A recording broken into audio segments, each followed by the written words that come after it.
Okay peeps, this is just a little quick chat about pigments because somebody asked me in the tutorial. It's not exactly a tutorial, it's just a discussion on pigments and what I've learned over the last few years using pigments in sort of modelling and for wargaming. Now as I said, it's not a tutorial, so I'm not going to actually show you anything. I'm just going to discuss them and discuss the pros and cons with this stuff and how I've learned to work with it. I mean, we all know what a pigment is. I should presume it's a artist pigment which you can make your own colours out of. As you can see, it's just like a powder. Do you know what I mean? Of various colours. Now, traditionally, it is for making your own kind of paints for painting. Do you know, oh, there you go, bit of spillage already. Now, I've got a selection of pigments. I mean, these, I can't think what company this is now. Scale 75. I've got some Broken Toad pigments. I've got some AK pigments. I've got some Humbrol pigments, and they all pretty much do the same thing. Some are slightly different grades, but in general, they all do the same thing. Now, the first thing I'd like to say with pigments, they're more designed for scale modelling. Do you know what I mean? And display painting. Because when you actually bond them and fix them, when you've applied them, you lose the shade. Do you know what I mean? And they wear off. And when you varnish over the top, it dulls them down. Every process that you do to fix to your model will dull these down, and you will lose the colour that is in the pot. Do you know what I mean? So that's the first thing you're going to do. You're never going to get them and unfixed or unvarnished to actually look like that.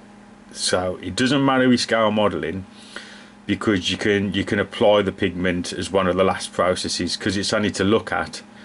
It really doesn't matter. Do you know what I mean? You're not going to have people putting their fingers all over your model. But and all that, you know, all that said, you still can use them in your wargaming miniatures. I mean, these are the pigment as well, pastels. Do you know what I mean? This is a chalk. I use chalks. Standard art chalks, and I use a lot of white to do my brickwork. I scratch a load of the white down, use it as a pigment dust, and rub it into my brickwork, and it gives you like a nice mortar line. You can use traditional sort of pastels scraped down, but they can't be the oil pastels. The oil pastels doesn't work very well.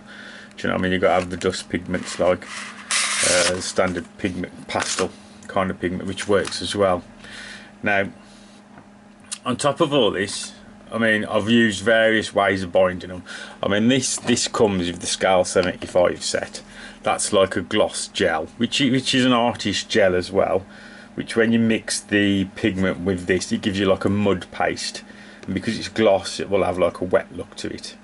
Something that I'm not 100% on that I like yet, really, to be fair, but I need further experimentations with gloss pigments and some making mud with them and that.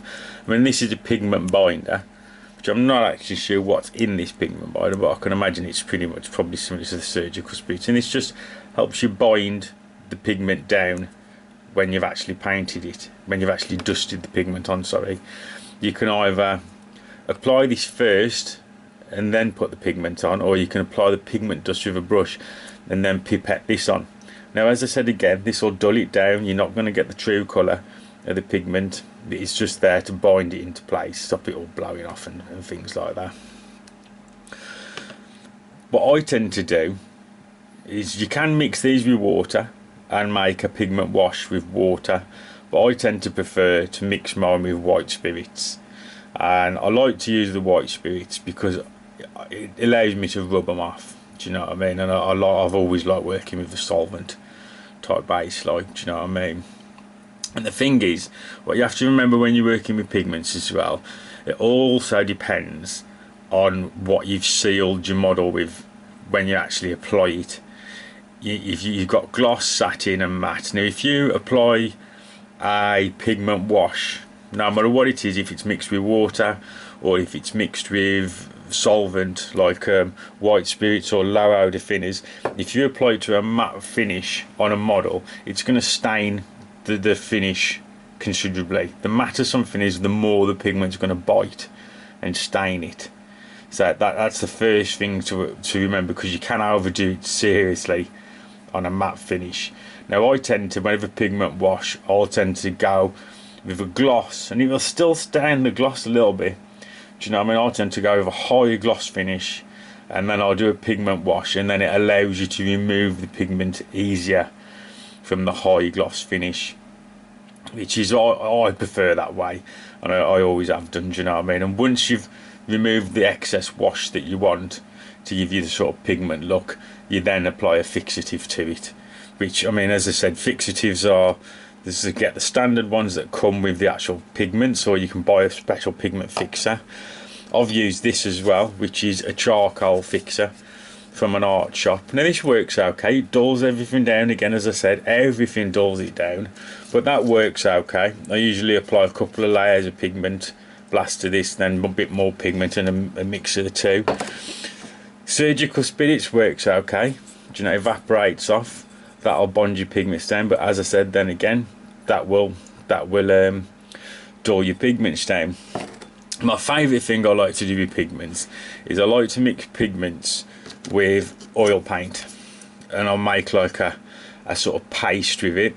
And I like to do this when I want to do like rust spots or mould spots or roof weathering, because if I make a paste and then I'll blow it on with my airbrush onto the model, and you'll get like chunks of it everywhere. And then what I'll do after I've done that is I will get my airbrush and I'll put a solvent through my airbrush, and I'll actually feather the spots down, and I'll even remove some of them totally with the solvent through the airbrush, and it gives you like a nice sort of feathered sort of effect you can achieve. Do you know what I mean? It makes it much softer and it's not aggressive, but you can, I've only really done that with oil, so that's probably my favourite use for these, like on rust spots, mould spots, mildew, things like that. Do you know what I mean? That's where I would add pigment to an oil base, like. But I mean, preferably, I mean, I use pigments, but I'm still quite a fan of the enamel washes. Do you know what I mean? They're kind of the same kind of thing almost. Do you know what I mean? With a pigment, it says you can use them for dust. I mean, you've got a metallic one there you can use to make a metallic sort of like feature, like say if you want to do a worn paint area, and then you sort of hit it with a metallic sort of pigment, it'll give it like the paint's worn, and they're useful for things like that. Do you know what I mean? But I also find one of the best uses for these is to mix the actual pigment with plaster, and I think plaster mixed with pigment makes a very nice mud effect. Do you know what I mean? But you have to put quite a high ratio of pigment to plaster to get the mud effect, and I'll do the same thing. I'll either paint it on or I'll splatter it on with my airbrush. Do you know what I mean? And things like that. But all in all, I think they are a nice thing to have on your paint rack and to use. Do you know what I mean? But I think the thing what you need to do with pigments is you need to actually get some pigments yourself and experiment off a model. Do you know what I mean? You might be quite happy to use like just pastels and make your own, or chalks and play with your own, like, do you know what I mean? You don't have to go in and buy a whole set of various stuff. Do you know what I mean? To have a go, just buy one pot. I mean, there's the Humbrol stuff, and all the manufacturers are slightly different colours. That's why I kind of like to have a bit of a mixed bag. Do you know what I mean? And use pigments like that. But I would generally say, for wargaming, you're probably not going to get the toughness that you want. Do you know what I mean? Well, you're definitely not going to get the shade on the tin, because we have to heavily varnish things, and do you know what I mean, to make them tough for handling. But for scale modelling, they're perfect. Do you know what I mean? Because your final fix, you can leave it untreated. Do you know what I mean? Without a fixer, I think, if it's just a display piece.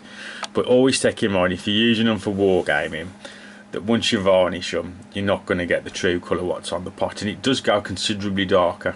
Do you know what I mean?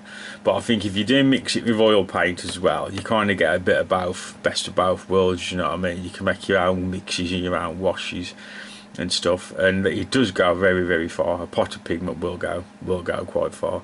As I said, I'm sorry this is more of a tutorial, do you know what I mean? But other than me sitting here spraying some on a piece of plastic, like, and showing you how I mottle it down, it's all quite self-explanatory. Do you know what I mean? But as I said, they're a good thing to have in your stash, but don't expect too much from them. Do you know what I mean? Like, I found I do use them, and I will dust up vehicles and dust up buildings with them and that. But it's all very much personal taste. Some people absolutely love pigments, some people don't. Do you know what I mean? And it is just one of these, like anything in life. Do you know what I mean? It's all personal preference, but they are worth getting a few in your set. Do you know what I mean? Especially if you're doing your scale modelling, I think they're quite handy. Do you know what I mean, for certain things. So other than me rambling on too much, do you know what I mean, that's what I've learned about pigment over the last few years, experimenting with it and playing with it myself and stuff. So as I said, buy bidding, experiment with all the different ways of rebonding it, and see what you come up with yourself, like. But my personal preference is a pigment oil wash mix, and kind of works, ticks my boxes, that does. Anyways, that is, people, and take care.